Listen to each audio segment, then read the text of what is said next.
Hello and Happy New Year! 新年快乐!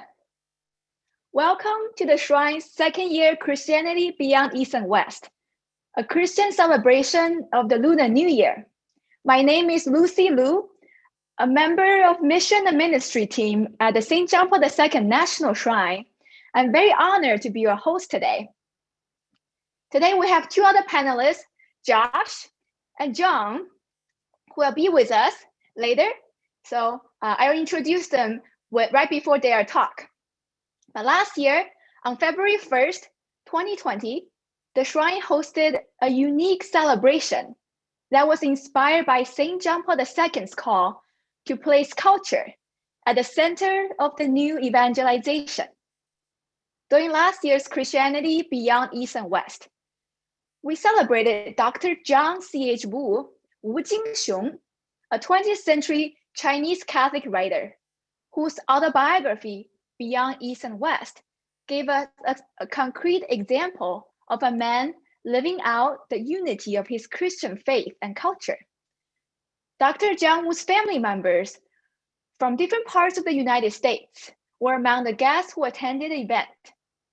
Inspired by Dr. John Wu's life and mission, the Shrine wants to continue to deepen the encounter between the gospel of Jesus Christ and Asian cultures by hosting two virtual events this year, the panel discussion today and the festival next Friday on February 26th.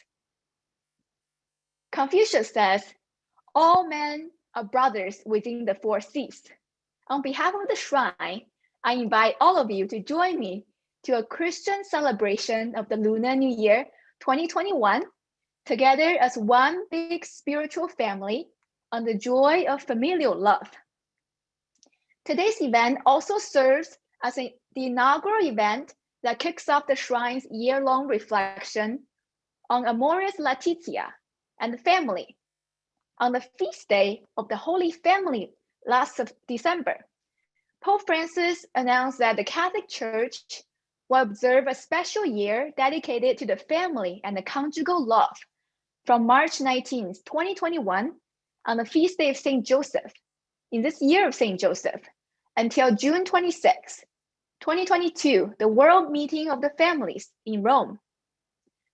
The theme of the family fits very well with today's celebration because the cultural heritage of many countries in Asia that celebrate the Lunar New Year embraces a high moral ideal of the family. For several Asian cultures that follow the lunar calendar, the New Year begins during the second new moon after winter solstice. And this year, 2021, Lunar New Year starts on February 12th. The entire celebration will conclude on the first night of the full moon, 15 days later, and this year will be on February 26th. So right now, we're in the middle of the 2-week Lunar New Year celebration, joining millions of people around the world who celebrate this important festival together with their families and friends by feasting, singing, dancing, playing games, cleaning, and hoping for the blessings in the coming new year. According to Chinese zodiac, this year, which refers to a 12-year cycle with each year represented by a different animal. This year is the year of the ox. The ox is an essential animal for an agricultural or farm work in many places around the world. In China and in many other countries, the oxen represent hard workers, always in the background, intelligent and reliable, but never demanding praise. Even scripture has a wonderful reference to the ox. An ox knows its owner, an ass its master's manger. But Israel does not know, my people has not understood. Isaiah 1:3. So people born in the year of the ox are considered hardworking, helpful, and faithful. It characterizes very well our beloved St. Joseph, the silent worker. Maybe he was born in the year of the ox. Since this is a Christian celebration of the Lunar New Year, let us entrust this year of the ox with families over the whole world to the Holy Family of Nazareth, in particular to Saint Joseph. The goal of our panel presentation today is to help everybody uncover some of the wisdom and joy of the ancient Chinese family values through discussing Chinese poetry, classical Confucianism, and their relations to the Christian faith. There will be a Q&A session at the end, but you don't need to wait until the end to ask your questions. Any time of the discussion, you can use the chat features on Zoom or YouTube to type your questions at any time during the panel or in between speakers. We'll try to answer some of them at the end, and I will introduce our two other speakers right before their presentations. So now I will start the panel off by giving an overview of Chinese poetry and language, and will highlight a specific form of poetry called in Chinese, 春联, or spring couplets. When people think of the Lunar New Year holiday, we immediately associate it with gathering of family and friends for feasting on very delicious foods such as dumplings. While food, usually a lot of food, is the standard for any celebrations in Asia, today I would like to share another aspect of Chinese culture that is very dear to the hearts of many Chinese people, namely Chinese poetry. Dr. Zhang C.H. Wu, in an article on ancient Chinese poetry, writes, "Poetry is the kernel of culture. It is an upwelling from the heart. Viewed as a national possession, reveals what the people most strongly desires and believes." This definition of poetry clearly shows that its real importance lies not primarily in its literary meaning, but in its spiritual nature, in stirring the human heart. Dr. Wu continued to say that Chinese poetry is not distinct from the life and passions of the Chinese nation as a whole. And to study it is to look deep down into the very soul of our people. For only when a man is in a singing mood will he confess his innermost conviction.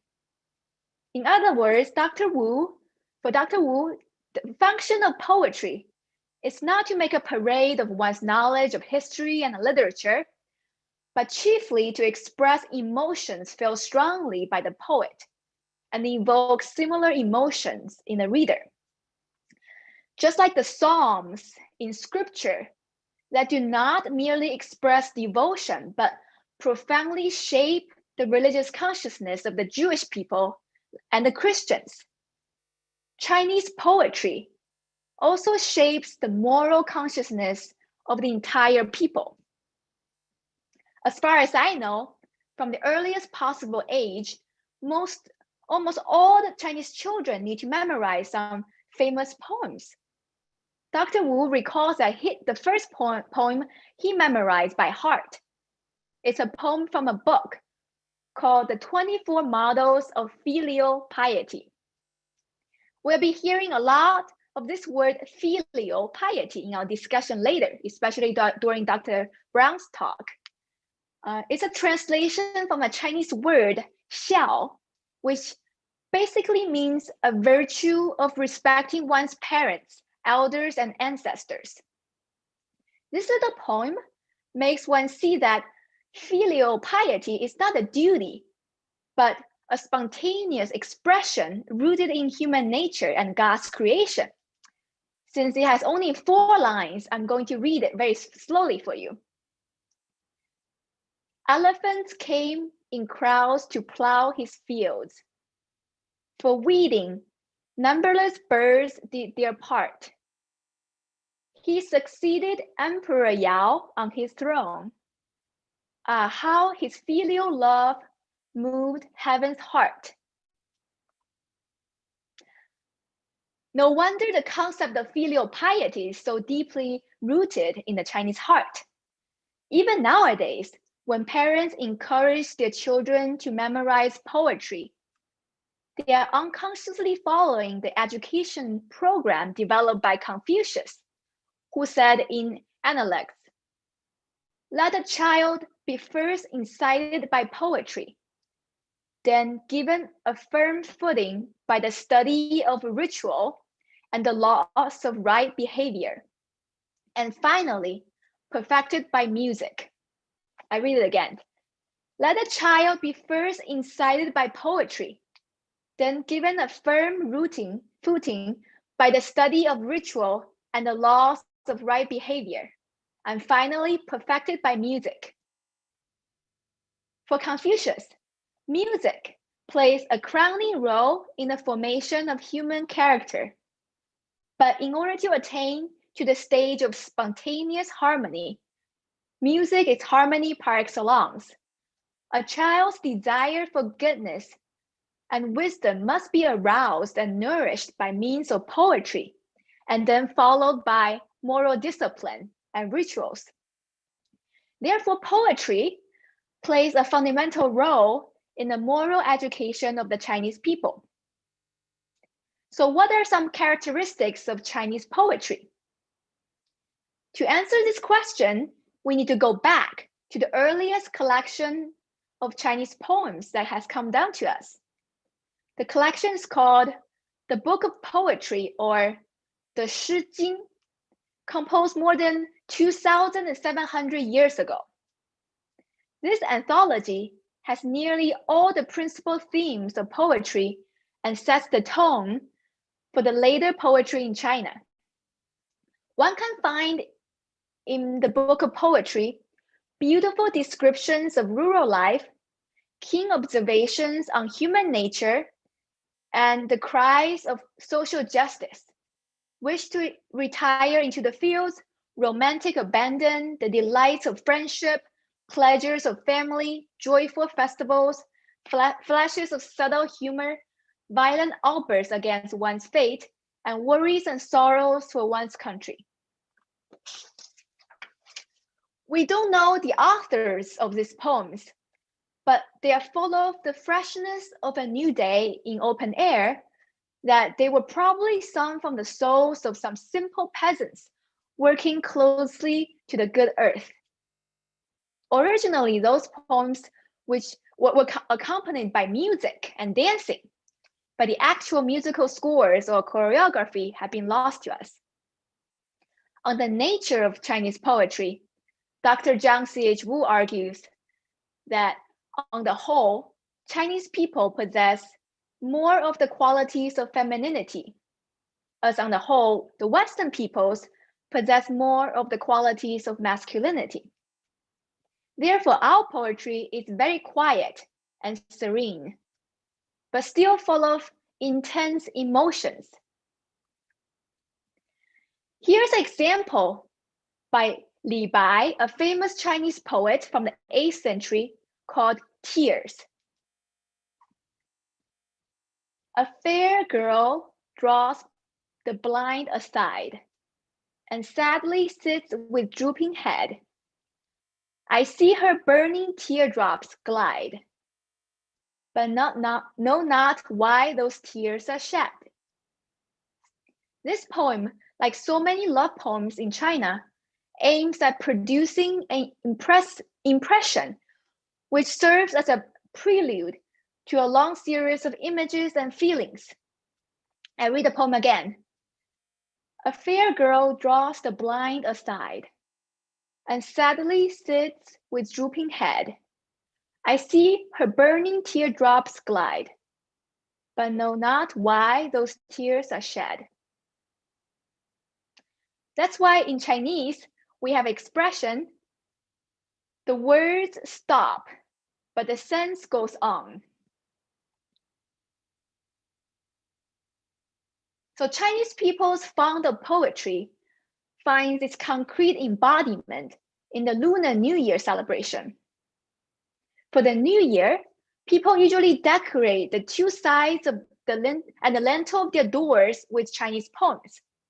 Like today, I decorated my bookcase with Chinese poems. The poems are usually written in calligraphy, which is an art form of writing Chinese characters with ink and brush. Chinese characters do not represent a sound as do the letters of the English alphabet. On the other hand, each character instead expresses an idea or a meaning. So today I'm going to demonstrate one Chinese graph for you. In Chinese, it's called Xiao, but in English, it's called filial piety. If you have a moment, you can grab a piece of paper and write with me and keep the paper for later presentation. It'll be very useful. So here, I have a little board and a little brush. I'm going to dip in water.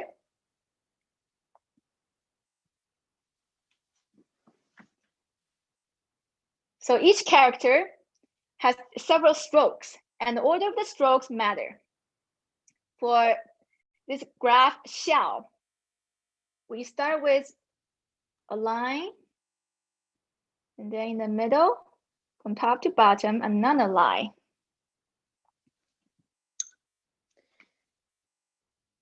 Another stroke, which is longer, and diagonally, you go down. This is the first half of the graph. And the second half, with this open space. And then you go down and a little hook. And this is the last stroke, the finishing touch. Now we have a Chinese character, Xiao. The special poems for the New Year decorations on the doors are called in Chinese, Chunlian, or spring couplets. They are normally written on red paper with gold or black ink that are pasted on front doors. The couplets must adhere to strict rules, like any poetry, but the rules are very particular for this spring couplets. For example, the two lines must have the exact same number of the Chinese characters. For one practical reason is that one scroll doesn't look longer than the other one. Also, all Chinese characters must have a one-to-one correspondence to the character on the other side, the other couplet. That's called parallelism. So it is not easy to compose a couplet. Most people choose to buy or hire a professional calligrapher to write it for themselves. So spring couplets have a long history and remain an enduring aspect of Chinese culture. It is very interesting to know that this tradition even finds an echo in the Jewish tradition, in what the Israelite families did on the night before the Passover. In the book of Exodus, Moses commanded the Israelite people to sacrifice a lamb, an unblemished lamb, and smear the blood on their doors of their houses, on both sides and also horizontally, so that the angel of death would know to pass over the houses of Israelites before they leave Egypt. Very similar symbol to the Chinese spring couplets. While the color red also symbolizes blood in the Chinese tradition. In the Chinese couplets, it also implies a sense of keeping evil spirits and bad luck away. That's why the meaning of the couplets are usually for blessings, for the hopes and dreams for the next year. But using handwritten poems on red paper reflects something very unique about Chinese culture and language. It shows that the Chinese people has a very great respect for the written word. When it comes to finding a way to express their deepest hopes and dreams for the future, they cannot find a better medium than through writing down in narrow confines of the rules of Chinese poetry on red papers and paste them on walls.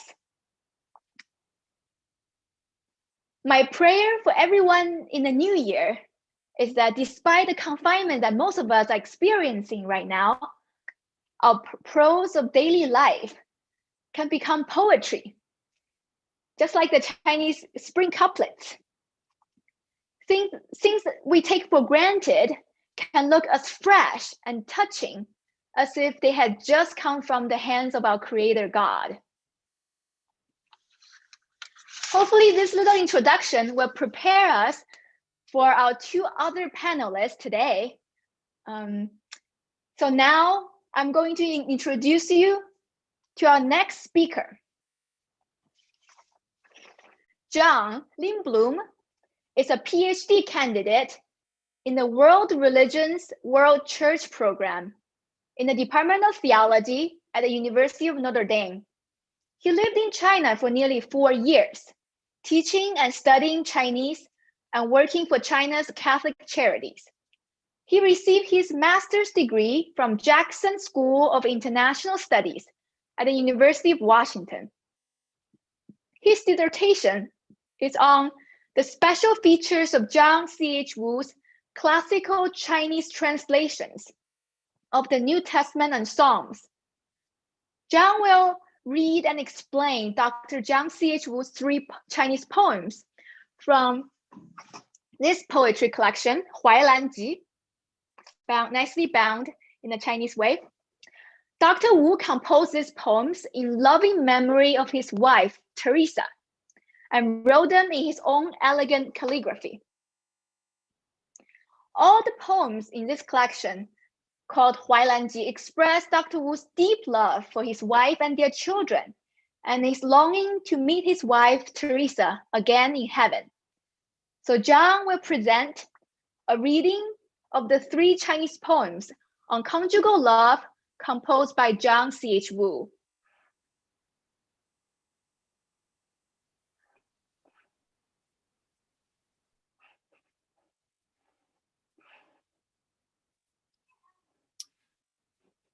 Good afternoon, everybody, and thank you, Lucy. These poems, everything Lucy shared about Chinese poetry, much of it can be seen in these poems in the style that John Wu wrote. They're about marriage, and he based them in his experience of being married.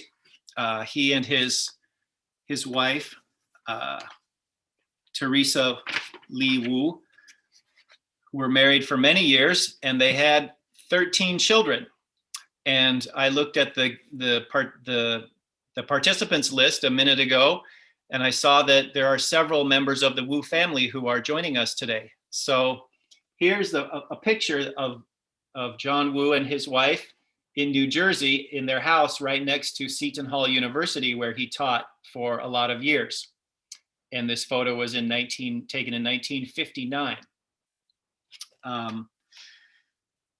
So I would like to share 3 of these poems about marriage and then reflect a little bit from my own experience. I can hardly say that I'm an expert. I've been married for 2 years.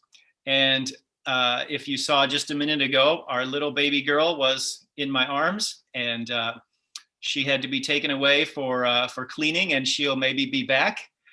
And but I'll share some of my experiences based on or in response to what John Wu shares in the poems, and I'll read a few thoughts from Pope John Paul II as they relate to these poems too. I think first I'll first read the poems, read the English translation that I attempted to make for these poems. And then I'll try to read them in Chinese. Now, please be patient because I'm quite an amateur at reading poetry in Chinese, but I will do my best. And I translated these into English very literally, almost word for word. So for some of you Chinese experts, if they're not exactly right, please forgive me, but they do give the essence of what he's saying, I think. So the first poem should be on your screen. It's called Yu Shui Xiang Wang. Fish and water don't think about each other. So here's approximately what it is saying in English. Fish and water don't think about each other. Their familiarity is so great. You manage the needle and thread, and I study my books, occasionally stealing a glance and still thinking of one another, a smile and bow of the head in abundance of love. And in Chinese, hope you'll be able to hear the cadence. It's a 7-character, a 7-syllable line, which is a very common form in Chinese poetry. 鱼水相望亦最疏，而至针线我看书，偶然偷眼还相觉，一笑低头爱有余。 And I wrote some notes here of what this poem says to me. It talks about humility, regard for one's spouse, respect, and acknowledgement of the gift. Why do I say humility? Well, the very last line, a smile and a bow of the head in abundance of love, when he and his wife steal a glance at each other and still think about each other with this kind of regard. And how does that relate to a fish being in water? It's necessary to remind ourselves sometimes of the gift that our spouse is. You know, we live together every day. And in the pandemic, the past year, we've been indoors together without a break for even more than usual when people are going out for work or whatever. The fish doesn't think about the water that it's swimming in. It becomes so familiar. It's a part of your life. It's a part of the everyday thing that you do. Yet it is good and necessary for the fish to be thankful for the gift of water, because what happens when the fish is out of water for even a couple of seconds? It feels like it's dying because it is dying. And so that's what, in a minute, I'll read something about love from Pope John Paul II. The love within a marriage is the water that you swim in. It's there, it's the essence. And hopefully when things are going properly or going well, you don't have to think about it too much. You can just, you can depend on the fact that the water is there for a fish. You can depend on the fact that love is there in your marriage. But that's, of course, challenging, as everybody says. So it's good to be reminded, to have reminders of the gift that your spouse is. And for a fish, it's good to be reminded, in a sense, that of the water that it needs, that it is supplied in abundance. So one way that we remind ourselves, and most married people do, is we have photographs of the wedding day. So on the wall behind me over there, can't see them clearly, but there's pictures from our wedding. There's an artistic picture from Heqi of the wedding feast at Cana. You know, every married couple has these things. So some things that remind us of the joy of that day, that wedding day. Because, you know, that feeling of euphoria wears off in the middle of the night when the baby cries. And speaking of that, come here, baby. Oh, she's not ready yet. But for me, at this stage where we have a very young baby and it's very demanding, part of the gratitude is beholding the sacrifice and all the effort that my wife puts into taking care of the baby and all of the sleeplessness and all of the exhaustion. That's all part of what's in the water with the fish. I'll come back to the fish. The second poem is called Lan Answers. Several times throughout this poem, he puts these parts called Landa, which means Lan or Teresa, his wife, responds. Okay, come here, baby. I'm going to talk about the part about having children comes in the next poem, but just in case she's not ready at that moment, here she is. Here's Bridget Felicity, our sweet baby. She's 1 year old, and she was just baptized last Saturday. And she's the expression of our love, as the next poem we'll talk about. And she's fidgety. So hey, say hi. Say hi, everybody. Hi. Okay.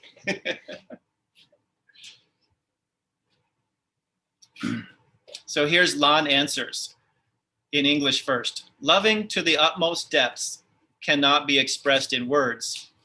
Two hearts silently intoxicated with the warmth of our youth.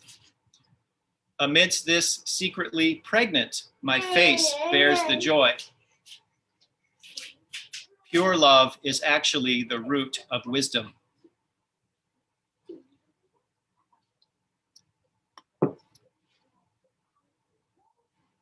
爱到极深不肯言，两心脉脉醉春轩。此中前韵成言乐，纯爱原来是慧根。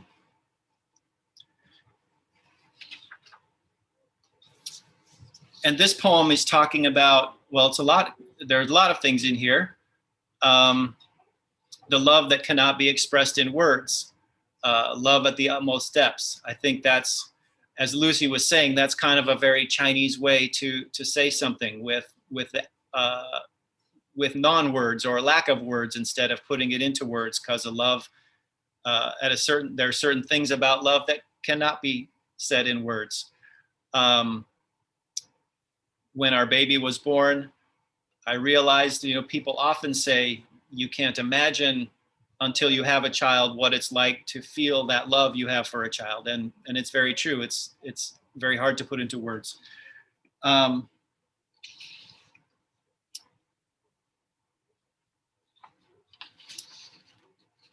want to share a little bit from Pope John Paul II on this, from Familiaris Consortio.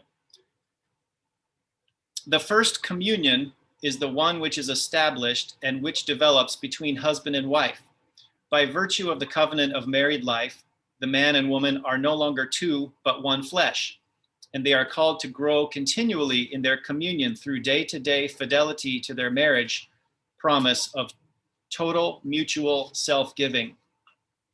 And those of you who are familiar with John Paul II, he often uses a phrase similar to that, total mutual self-giving. And I think there's a lot of that in this poem here, loving to the utmost depths. And then in the third line, amidst this secretly pregnant, my face bears the joy. I think, so the parts of this poems that are titled Landa, John Woo's writing the poems, but he's using his wife's voice. And I think, and it's based in, most of these, or all of them are based in their actual marriage. So I think he's actually talking about her being pregnant in a literal sense rather than a metaphorical sense here. And maybe she was pregnant before she told him or something like that. Pure love is actually the root of wisdom. That's a line, this final line is one we can really contemplate. John Paul II writes that marriage, the conjugal communion, sinks its roots in the natural complementarity that exists between man and woman, and is nurtured through the personal willingness of the spouses to share their entire life project, what they have and what they are. For this reason, such communion is the fruit and the sign of a profoundly human need. But in the Lord Christ, God takes up this human need, confirms it, purifies it, and elevates it, leading it to perfection through the sacrament of matrimony. The Holy Spirit, who is poured out in the sacramental celebration, offers Christian couples the gift of a new communion of love that is the living and real image of that unique unity which makes of the church the indivisible mystical body of the Lord Jesus. Here and elsewhere, it talks about the love between spouses being the way in which the spouses reach their destiny or their destination, which is to be purified and to grow in wisdom and in love, and to assist each other in becoming saints and attaining heaven. Now, that can be a long and difficult process, but it kind of takes place within this communion that he's talking about and that John Woo is describing. And that theme of the natural complementarity is expressed very well here in this third poem, which I've called Adding Perfume to Red Sleeves, Hong Xiu Tian Xiang. That's an image which in artwork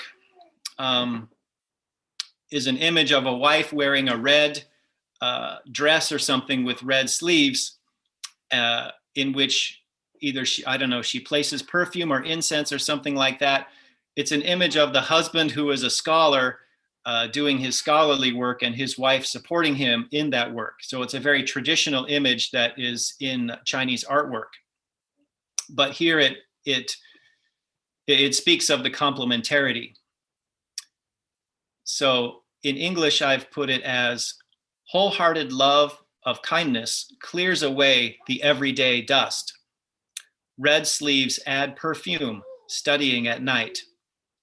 Occasionally putting books aside to sigh over calamity, like holding back tears in the middle of the night.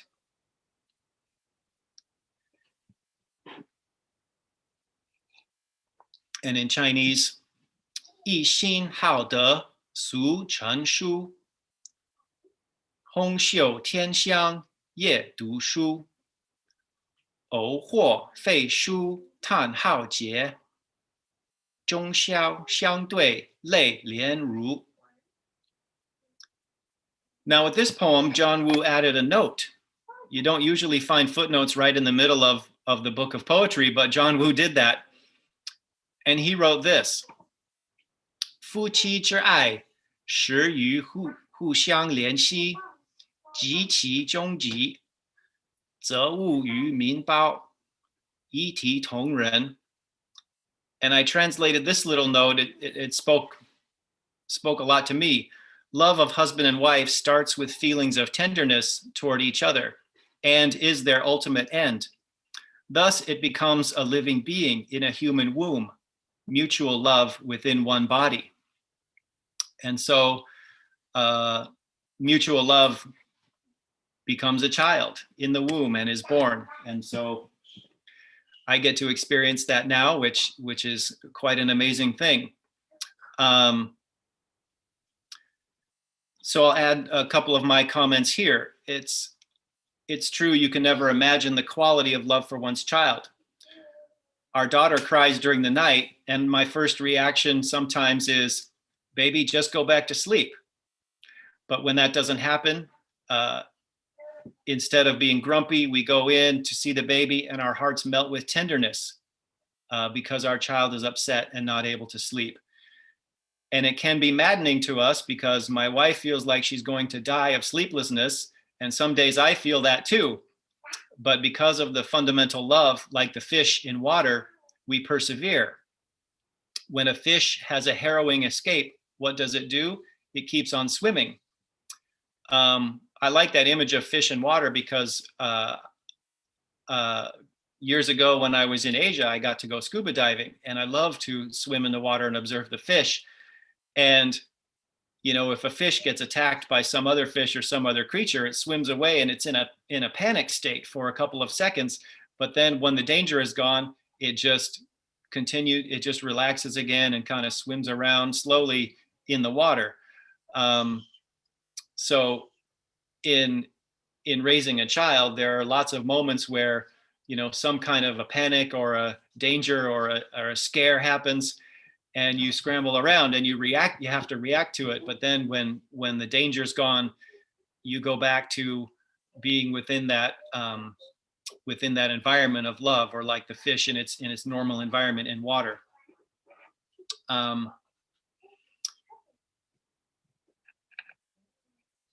Another quote by John Paul II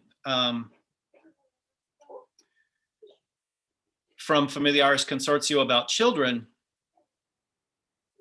says, in its most profound reality, love is essentially a gift. And conjugal love, while leading the spouses to the reciprocal knowledge which makes them one flesh, does not end with the couple, because it makes them capable of the greatest possible gift, the gift by which they become cooperators with God for giving life to a new human person. Thus, the couple, while giving themselves to one another, give not just themselves, but also the reality of children, who are a living reflection of their love, a permanent sign of conjugal unity, and a living and inseparable synthesis of their being a father and a mother. And then John Paul goes on to talk about the mission of the family in the church and the world, and the family as an evangelizing agent, and how the joy that's created in a family can spread and be like a light and a source of warmth to others.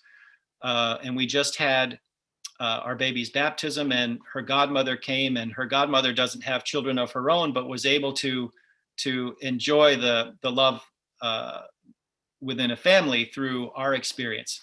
So I think my time is almost out or running out. So I will end it there and let Lucy go on to Dr. Brown. Thank you.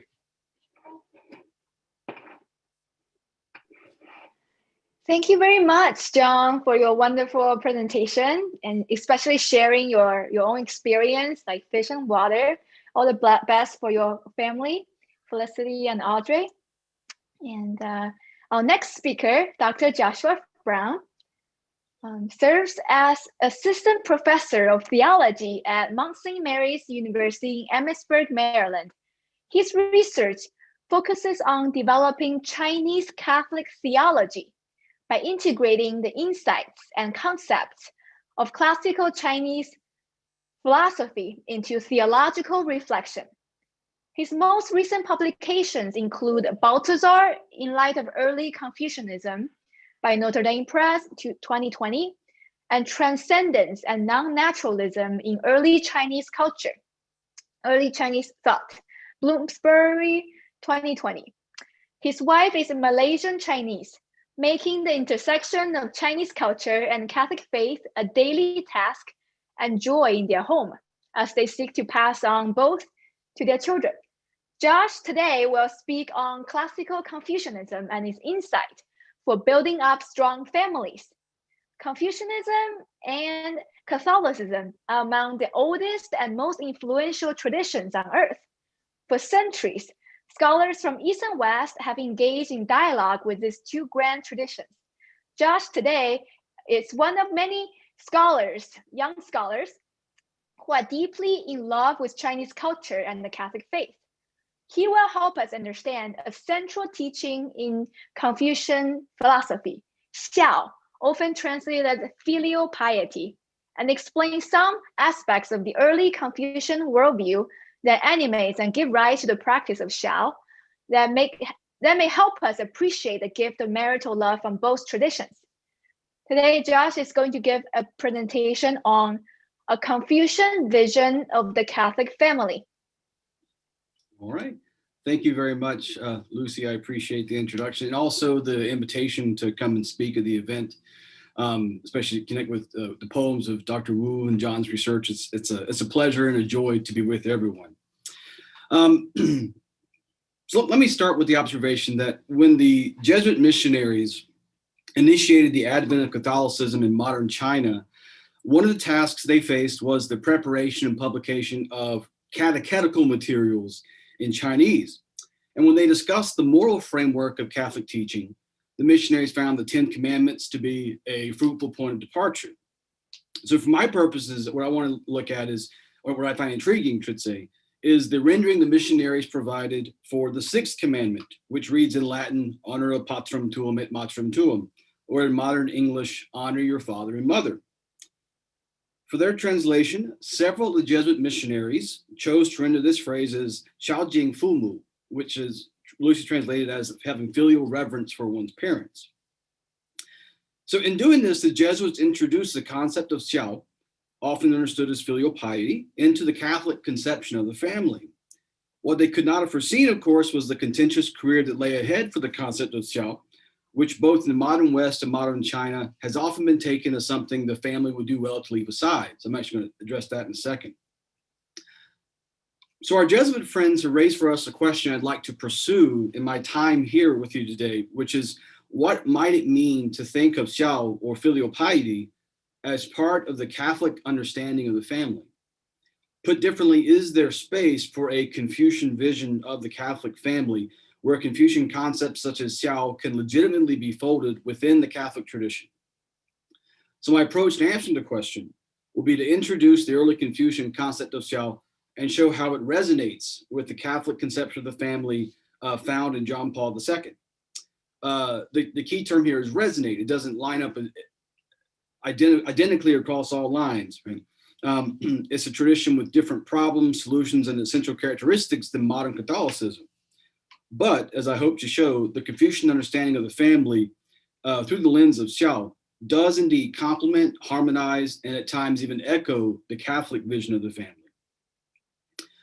So for many of us, the term filial piety conjures two stark images, each deeply opposed to the Christian worldview. For some, first, the term connotes the system of ancestral sacrifice, which is often understood by Christians to be idolatrous and illegitimate. And this is a justifiable concern, as the history of the Chinese rites controversy shows us. But we also add the tradition has also resolved those tensions, or largely resolved those tensions for Chinese Catholics. And I'm happy to discuss that in the Q&A if we want, but I'll leave that one to the side for the most part of the talk. More importantly, for many, filial piety suggests a vision of the family that is the worst sort of authoritarian, where children are trained to be blindly obedient to the whims of inflexible and even abusive fathers, and thus subordinate and voiceless in the face of moral evil. The second conception of xiao has become more popular in the modern West and China, as various intellectual movements concerned with authoritarianism, like radical feminism in the West, or Chinese responses to foreign imperialism, have dominated the intellectual landscape. So intellectuals in China, such as Chen Duxiu, a journalist and founder of the Communist Party in China, even believed that xiao was responsible for inculcating a servile weakness in Chinese culture that led to the loss of sovereignty in the face of imperial powers. So in the modern West, the Confucian doctrine of xiao conjures images of oppressive fathers, weak-kneed children, and loveless or joyless families, while in modern China, xiao has, at least at times, been portrayed as a fundamental obstacle to modernization. So I'm not going to try to defend here any of the abuses of familial life that have occurred in Chinese and Confucian history. I just want to clear the air about what classical Confucianism actually says about xiao, so as to prepare us to see how this virtue has a place within the Catholic family. All right. So what then is xiao? Scholars will often start by describing the graph which Lucy drew for us earlier, wrote for us earlier, I should say, which seems to depict a child or a son, which is the bottom character, or zi, at the feet of an elder, which is the top part, or the lao. So graphically, this suggests that xiao conveys the sense of a young person serving an elder at the feet, which is actually a very helpful way for understanding how early Confucians think about the term. The historian Keith N. Knapp has shown that the earliest uses of xiao associated with a very specific kind of activity, namely participation in ancestral sacrifices, particularly to distant ancestors. However, by the time texts like the Analects were composed or began to be composed, xiao had evolved to mean the various forms of normative filial service that adult children are to give their parents. So in Analects 2.5, Kongzi or Confucius explains xiao as meaning, quote, when your parents are alive, serve them with ritual propriety. When they die, bury them with ritual propriety, and then sacrifice to them with ritual propriety, end quote. In the most specific sense, then, xiao speaks to what is needed to perfect our filial agency, both in terms of specific kinds of service to be given to parents and in terms of the ritual standards to be followed when giving this service. So I would translate xiao not as filial piety, but as filial virtue if I had to translate it. Before defining xiao a bit further, it's helpful to note that for early Confucians, xiao was not simply one familial virtue among others. It was that, but it was also the familial virtue par excellence. So although the father-son relationship is just one of the three in the family that Confucians emphasized, it became to signify the whole of family morality in the Confucian imagination. And this is no doubt striking for Catholics, including people like John Paul II, who would place marriage as the central relationship in the family for multiple reasons. So I'm going to rehearse that here. That would take way too long. But it leads us to ask, why is filial virtue so central to the Confucian view of the family? Well, we can fruitfully observe that the centrality of xiao reflects the moral emphases of a clan society. It was the embodiment of a culture that understood the family to be not simply the household, or jia, as the modern Chinese conception of family emphasizes, but the extension of the family through time as part of an ancestral lineage, the term zu, for those who know the term. For early Confucians, the family was not simply about the procreation of children, which is inherently prospective or forward-looking, but about connecting each person with a concrete lineage, history, and story. The Chinese convention of maintaining the family or tribal name, the Xin, as the primary name is a vestige of this worldview. So I would emphasize that the Confucian focus on xiao begins as a reminder that none of us are self-generating. We are all contingent beings whose existence relies upon the transmission of life and love from the ancient past. Master Zeng, the Confucian master most associated with xiao, puts it this way, quote, "Our bodies are that substance which our parents have left behind."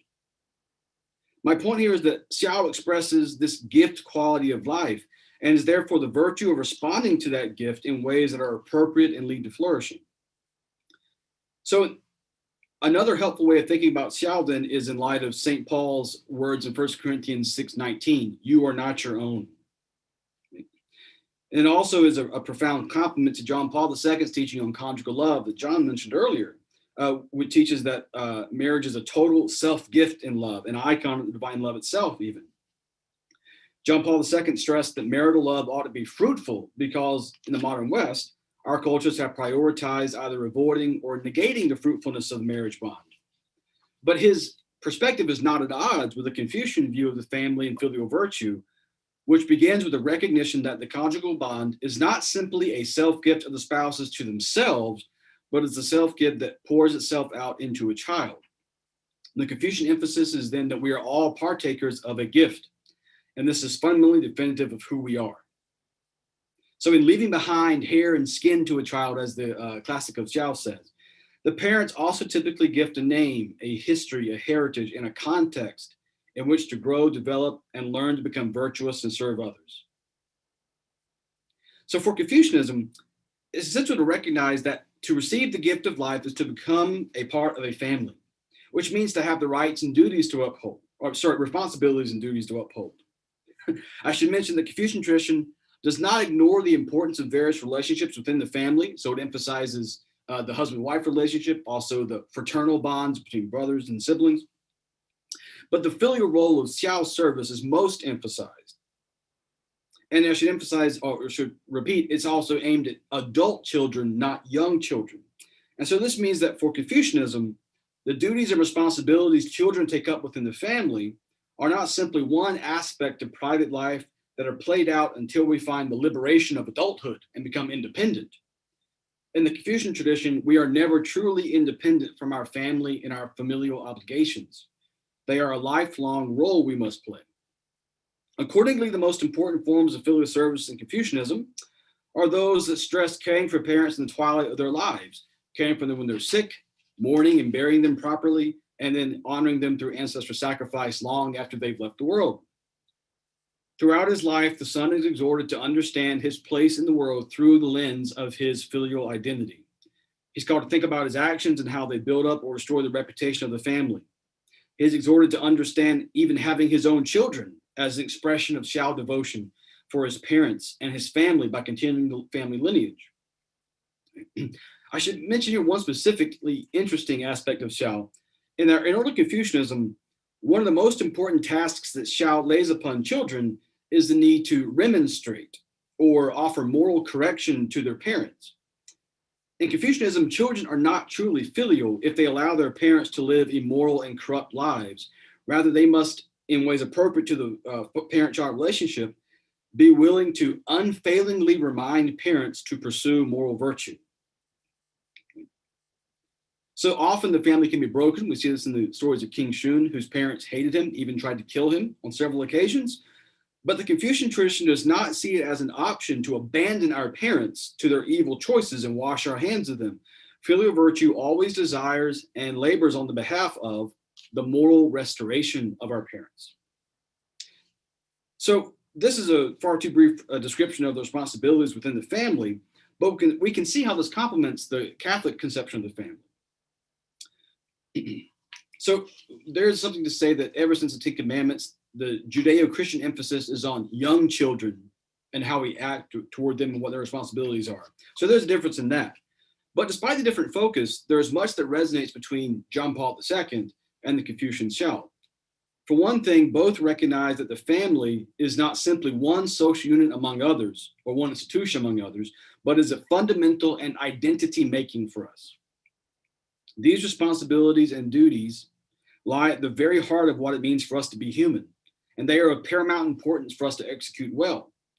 We should also note particularly that both Catholicism and Confucianism recognize the bonds of the family entail an inherent responsibility for the moral formation and flourishing of one another.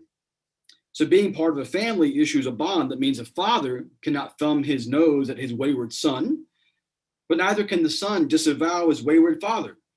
The moral life is a familial concern. Additionally, we can note that for the Catholic family, formation is not simply an abstract lesson in moral philosophy, but an introduction to the life of the church. The moral and liturgical are held together. It's also this way in Confucianism. For Confucianism, the responsibilities towards parents are always expressed through ritual and often liturgical means. So we have to bury parents properly according to the proper liturgies passed down. We have to prepare to sacrifice properly with the proper comportment and the proper materials needed. Similarly, in Catholicism, John Paul II argues that the love parents have for their children must be expressed through taking them to Mass, forming them in the worship of God, praying for them, initiating them into the body of Christ. Familial love is then a liturgical language, and our responsibilities within the family have this indelible liturgical aspect to them. I should also, briefly aside, Confucianism and Catholicism also offer us particular emphases on caring for the elderly.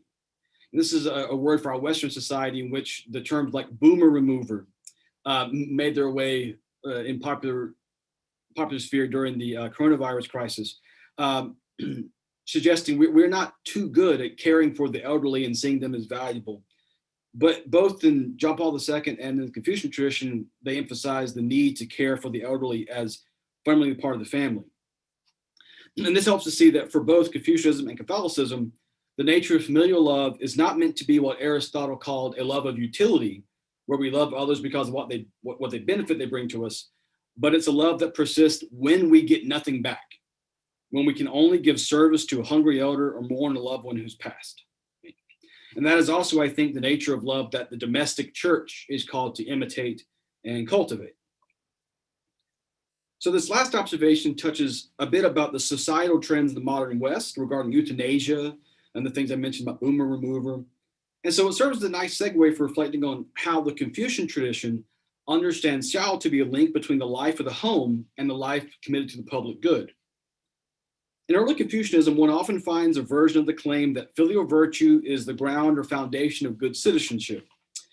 There are essentially two versions of the claim. One, found in like the Classic of Xiao and other teachings associated with Master Zeng, tend to suggest that Xiao is the root of loyalty, of being able to serve the ruler well.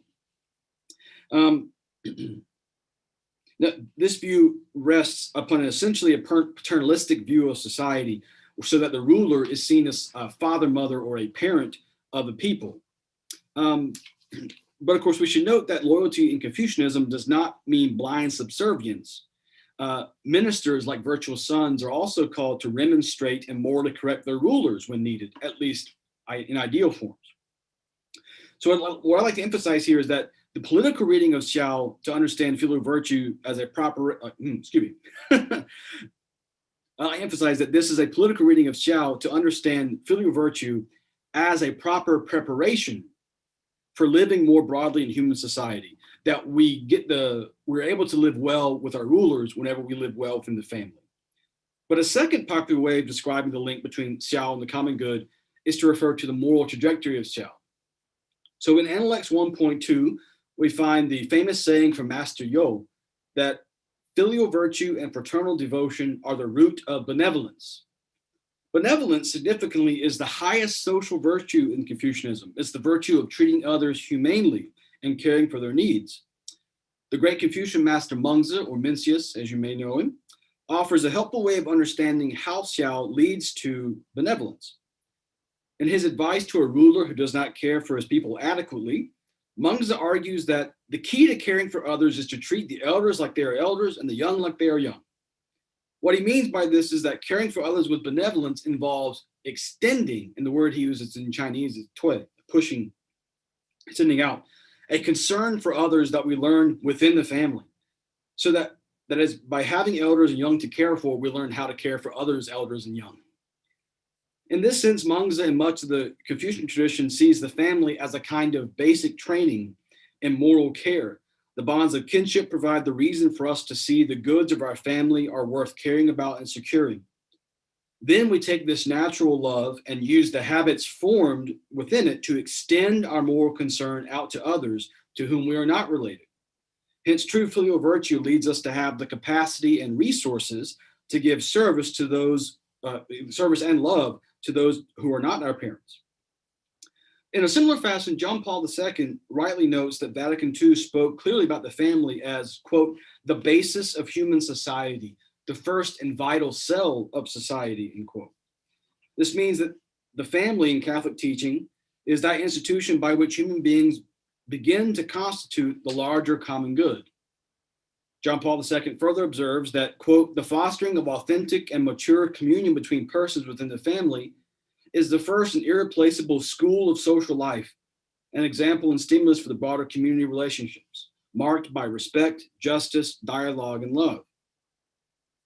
Note here that JP2 refers to the family as a school of social life. So he means to signal here that the virtues we deem significant for participation and service to the common good, respect, justice, etc., cannot simply be gained through a kind of primary education that teaches us a specific moral theory, regardless of how grand or helpful the moral theory may be. The moral life concerns habits. They are dispositions of character that we must be formed and forged over time and with constant practice. And the family provides just such a context, where the communion we experience is, as John Paul II says, authentic and undergoing a process of maturation. To quote again from JP2, he remarked that the family is for these reasons, quote, the place of origin and most effective means for humanizing and personalizing society, end quote. This is felicitous from a Confucian perspective because the word for benevolence in Chinese is ren. The word is a homophone with the word for human, also ren, and indeed graphically means two humans. So Confucian benevolence is really the virtue of humaneness, which we can fruitfully extend to mean the capacity to recognize the human dignity of others and treat them according to this dignity. How can we arrive at such a society where we are truly humane, where we love people as persons and not as resources for something else? Both the Confucian tradition and John Paul II would say we begin with the family. From the family, we love our parents not as abstract beings who are material byproducts of evolutionary processes, but who are persons. We know and yearn for them in the language of love and communion long before we begin to think of them in any other way. So it is also with marriage and the caring for children. We love those in our family not as commodities, but as persons who share in the common good of the household. which includes their happiness and flourishing as a matter of course. I think that's actually really important. But when we want to say, it's striking that in our contemporary society, there are some popular movements that call for the institution of justice and respect, while also decrying the family as a perpetrator of injustice. This view is not new, of course. It has its roots in the modern materialist philosophies of figures like Ludwig Feuerbach and Karl Marx. But it's striking today that we have influential voices that believe the project of caring for the common good can advance, while at the same time the family is abandoned. Both the Catholic and Confucian traditions look upon this sort of rhetoric as utterly ignorant about the basic principles of human life. Being humane, being just, loving others well, is not something a philosophical proposition can cause in us. Seeking the common good well first requires us to build the practices and habits of this kind of life. And this practice begins inexorably in the family. It is here that we learn to love others for their own sake. It is here we learn to serve them without caring for what they can gain us. It is here we learn to refuse to let one we love fall into grave immoral behavior just because confronting them makes us uncomfortable. In short, it's in the family that we learn how to be human and how to apply this lesson to the common good that we rightly seek. Well, okay, yeah. So undoubtedly, there are a lot of specifics about certain practices, values, and goods within the Confucian family that are not easily located within the Catholic teaching on the family. So that would take a couple 100 pages. I'm not going to do all that here. What I hope to have shown is something more modest, that there are fundamentally agreeable ways in which the Confucian conception of the family, centered on xiao, resonates deeply with the Catholic understanding of the family as taught by John Paul II. For families like my own, this is of tremendous value because it shows us that it is indeed possible to combine the Confucian wisdom we love and are formed by with the saving truth of the gospel regarding our family. Yet I should also like to close with a word to those who do not live out the fascinating world of the Chinese Catholic family. Why should a Confucian vision of the Catholic family matter to you apart from intellectual curiosity? One reason, though I'm sure there are considerable others, is that our society is one in which is rapidly losing the ability to articulate the importance of the family.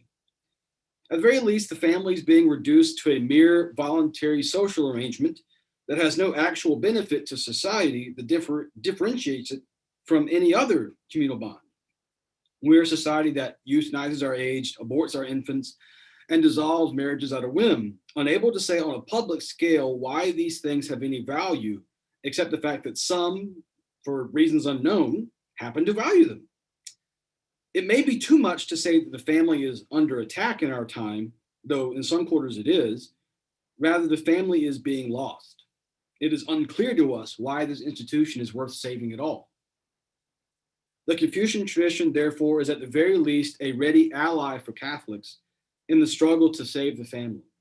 It is a clear voice alongside the Catholic tradition that proclaims the worthiness and necessity of the familial bonds we are increasingly neglect.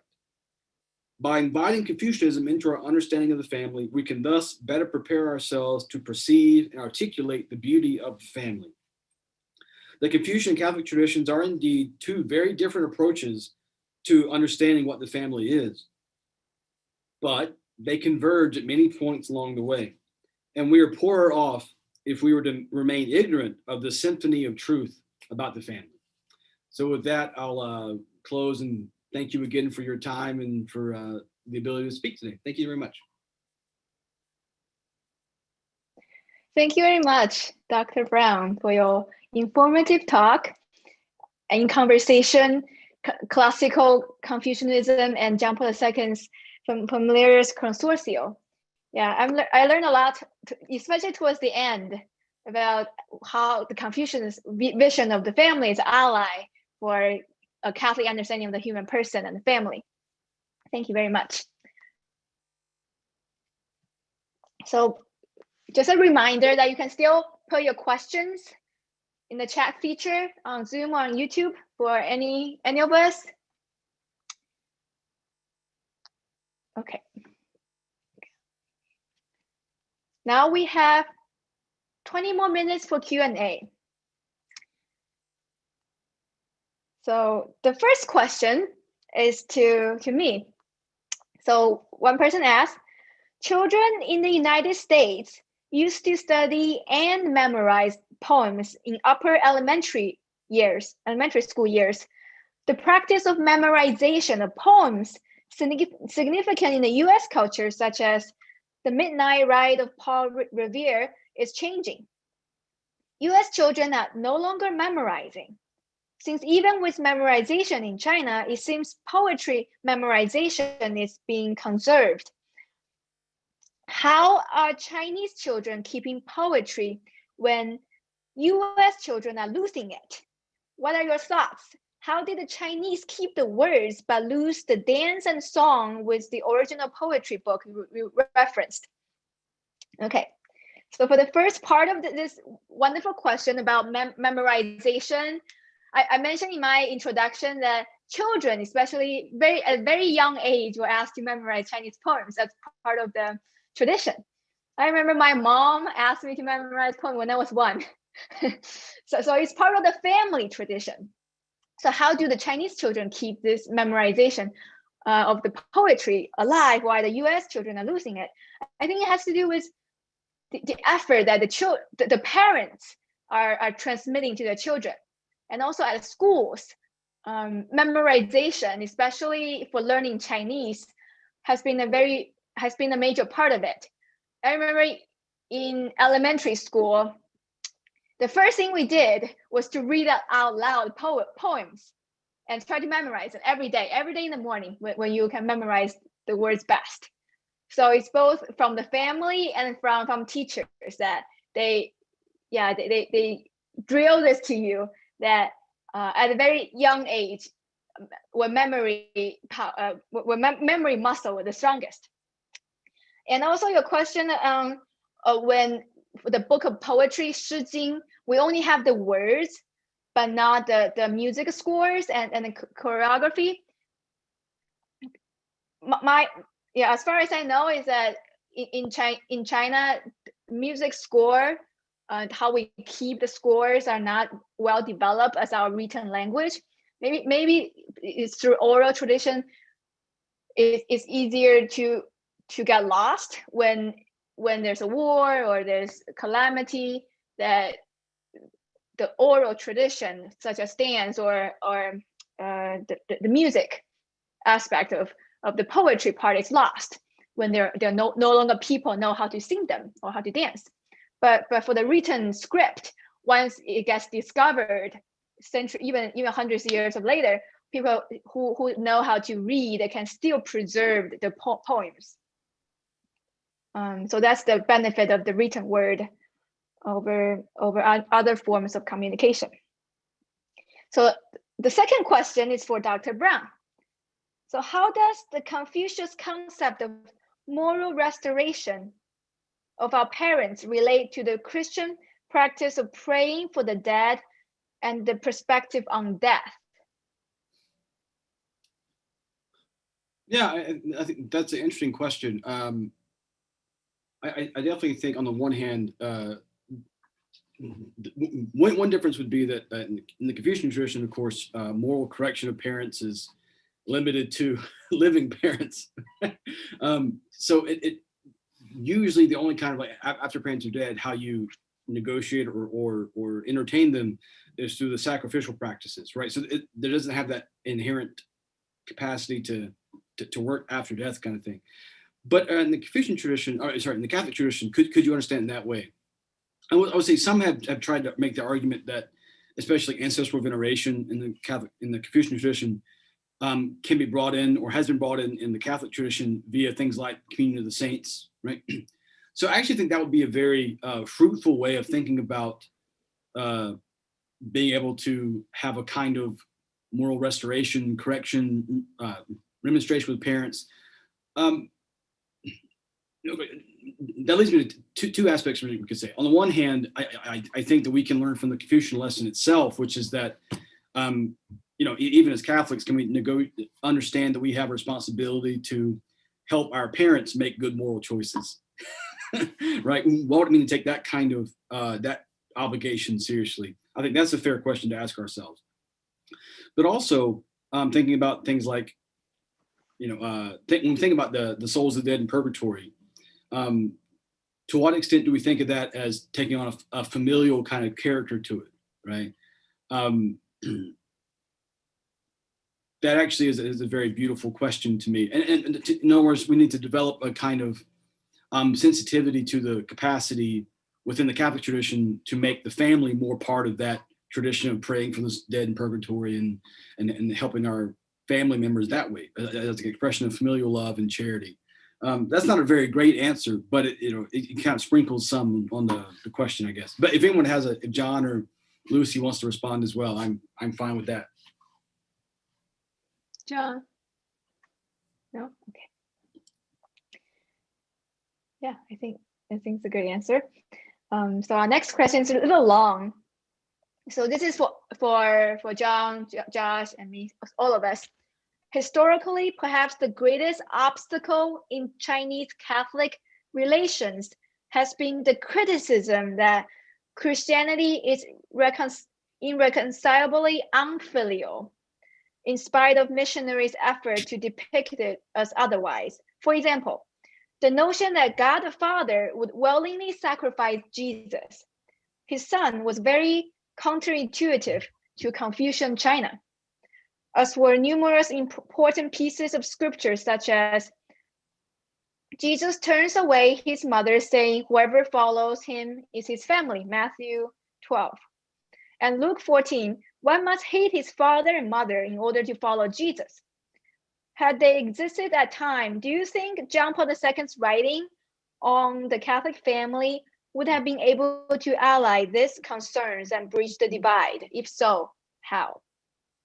Is the question clear? There's some biblical reference. Yeah. Yeah. If I can start it off, and John, you feel free to fill in the gaps that I leave off. But from what I can see, it actually made the issues more difficult to negotiate, because in the context when the Jesuits arrived in China, for example, one issue was that the Jesuits had left their homes, left their mothers and their parents, and did not have children, like they were celibate, right? Yes, so they didn't do the family activities they were expected to do by the Chinese society. And also they were not supporters of the ancestral sacrifice rites, right? So on the one hand, I'm not sure John Paul II would have, if his theology of the family can negotiate the ancestral sacrifice issues that played out, but his emphasis on the self-gift of spouses and that part of being human, how about this way? John Paul II's theology of marriage gets so much emphasis that we'd have to recover his theology of celibacy in order to help negotiate for people like Jesuit missionaries. But in other ways, I think John Paul II, as I was talking in the talk, the idea that the family is the essential for the moral preparation of a flourishing society, those things would have been profoundly helpful for helping the Catholic voices speak to the Chinese people in a way that resonated with them in their experience. So yes and no, I'd say.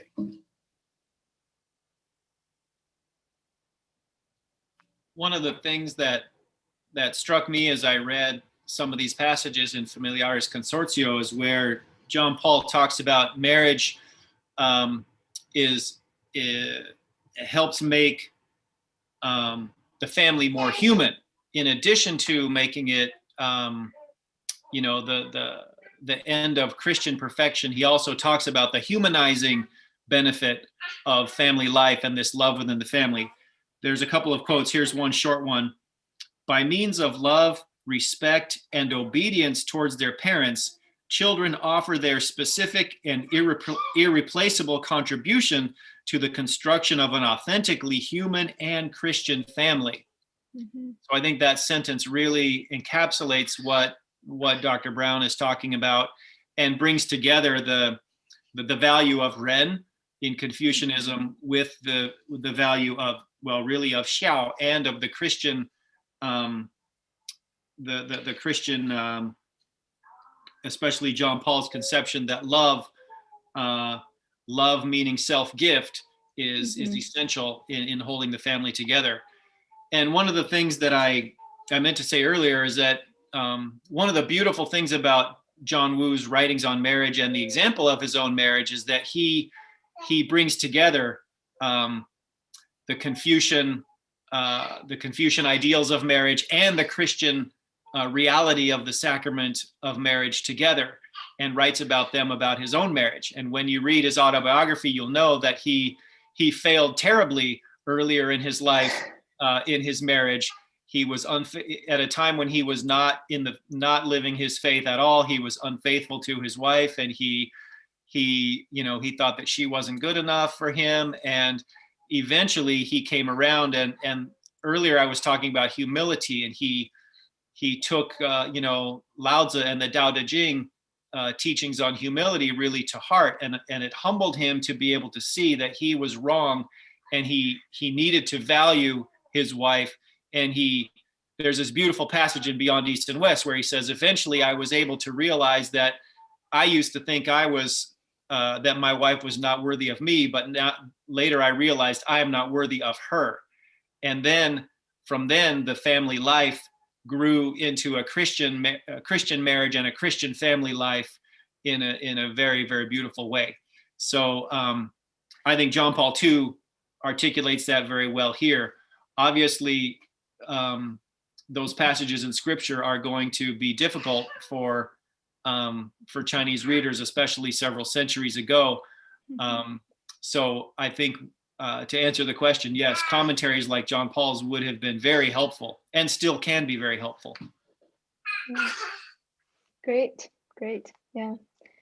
So I have nothing to add. Just one more question to Dr. Lindblom. Can you explain the significance of a Chinese bow of the head with a smile in Chinese culture in its relation to familial love in the first poem's beautiful ending line? Is it a phrase in the Chinese culture, the fish and water, that poem, in the end, the Chinese bow? So what's the significance of the Chinese bow of the head and with a smile? I'm probably going to have to defer on that question. I think it probably does have a significance, but I haven't specifically studied that. So I would have to go do a little more reading to learn that. Maybe Lucy, or other Chinese folks in attendance, or maybe Dr. Brown, as an image in poetry specifically, I don't know. Well, I would say I know in the Confucian tradition, especially in the Li Ji, which is the ritual guide for early Confucianism, at least, bowing is one of the standard forms of proper ritual behavior, right? Involving deference, but also it's just part of the liturgical movements. So usually it connotes some kind of reverence. Pretty obviously, it also can be part of whenever someone is backing away from making a sacrifice. I will say that to do it with the head bowed, for example. So it can be part of those kind of prescribed movements. Maybe that's what he's referring to. I have to see the text again to see if it lines up with the actual words being used, but that's an option. Yeah, great. Another question for Dr. Brown. He said that, I enjoy your comment. In the family, we learn how to be human. The reverence in families from Chinese culture origin really do stand out to Americans. What would you say to an American who believes the family is where we learn the opposite? It would depend on what you mean the opposite is. Like the family is where we learn how to be human. The reverence in family from Chinese culture, from culture origin, really stand out in America to Americans. Yeah. So I guess the question is that how do we say to Americans who do not reverence the family, or say the opposite, to that we learn to be human in the family rather than in other institutions? So kind of like how do you respond, like hyper individualism kind of thing? Is that you'd agree that's kind of where we're getting at. Yeah, I mean, this is actually something I struggle with students is when they read Confucian tradition with me and alongside John Paul II, in the way they actually see the world, they're still very much, they think being human is something you are because you're, well, not necessarily because you're born, because you will yourself to be that, apparently, within our society increasingly. So they're not really sure why you're human and why it matters to be human, but they know that the family is, they would seem to say the family is like an accident to that. So in terms of how you talk to an American audience about that, I think one thing you could say is to kind of double up on what John Paul II and the Confucian tradition emphasize, which is, where do you come from, right? And to emphasize the degrees to which we are so shaped by the family in our very experience of being human, that we cannot be human any other way except for through a family. Right? So the example I often give them is, it's not tied to Confucianism per se, but when we were having our first child, we go into lessons and we figured out that humans are the only mammals, right, not able to move themselves bodily around after a few hours, right? They have to be carried for 9 months. Similarly, I was talking to my kids last night, and they asked me like why babies can't talk, can't use words when they come out of the womb. It's like because they have to learn that they can come and learn any language they ever hear. They just have to be shaped and molded to speak a language. So even the fact that humans are language bearers, that's realized in the context of having people who speak to us, right? That anyone makes it alive to being 18 or whatever, it shows that someone carried you and picked you up and made sure you were worth keeping alive. Right? So in that sense, that there's something about being connected with others, with the family, and those who love us enough to care for us, right? That is inherent in what it means to be human. And we also know, moreover, that being human is not simply existing in this kind of bone and flesh. It's also living out that dignity of being human. And we have to learn that. We have to figure out how to do that well. So that's probably where you can begin the conversation. Thank you. So we have a minute for one more question. This is for John. If we cannot read Chinese yet, how do we gain access to more Chinese poetry? This is an excellent question. I actually happened to pick up a book one time years ago in a used bookstore that is useful for this purpose. It's called The Heart of Chinese Poetry, and the author's name is Greg Wincup. I can type it in the box there. It takes poems, traditional Chinese poems, and it gives a word-by-word definition. So it gives a pronunciation and a definition for every word, and then it gives an English translation of the whole poem on the side. Now, these pronunciations are not going to be very helpful to you, but you can look at each Chinese word and see how they kind of get combined and joined together to make the meaning of the poem. So you could get a book like this. There probably are more of this type out there. One of my dreams, I will confess, someday when Lucy and I get our institute off the ground, is to do the same thing with the Huailanji for English-speaking readers, to make a word-by-word translation so that people could read every word of this. But that's a project that's going to take some time. Also, there are a couple of online tools that you can get pretty far with a Chinese poem. One of them is called mdbg.net. It's a Chinese, mdbg.net is a Chinese dictionary website. And if you can copy the Chinese words from an online site, you can paste it into this site and it will give you a definition for every single Chinese word. And you could print that out and have a list similar to what this poetry book does. Then you could take another site, such as Google Translate or some other sites. There are many websites to help you translate Chinese into English. And then you could get an approximate English translation that way. So you'd have a word list with all the definitions and then an approximate translation. And that could help you. Now it wouldn't solve all your problems. It might create more new questions, but you could get some access to Chinese poetry that way. That's really helpful. I will type up to the chat all the references John just made. So don't worry about not catching the whole thing. Josh, do you have anything to add? To that, I would just say there's a great book about, I can't remember the author, I think Jonathan Taves, I believe, called Singing of the Source, which is about there's a Chinese painter named Wu Li, ironically enough, who, same family name as John C.H. Wu, I believe. And he converted, became a Jesuit priest in China. And so he actually developed a lot of poetry out of his conversion. So there's a study of that with some of his poems as well, translated, that might be of interest to people. Oh, you have that book. Yeah, exactly. The one John has. Yeah. Oh. Yeah, so it'd be like a historical, that's a really neat book. Yeah. Yeah, if you're interested in poetry, especially Chinese poetry, we have another author, Wu Li, Singing of the Source. Great. That concludes today's panel discussion. Thank you again for the panelists, Josh and John, for your wonderful talks.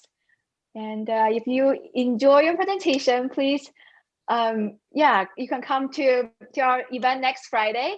It's a festival with singing, dancing, different kinds of things, even with the sharing of a recipe related to Lunar New Year dessert.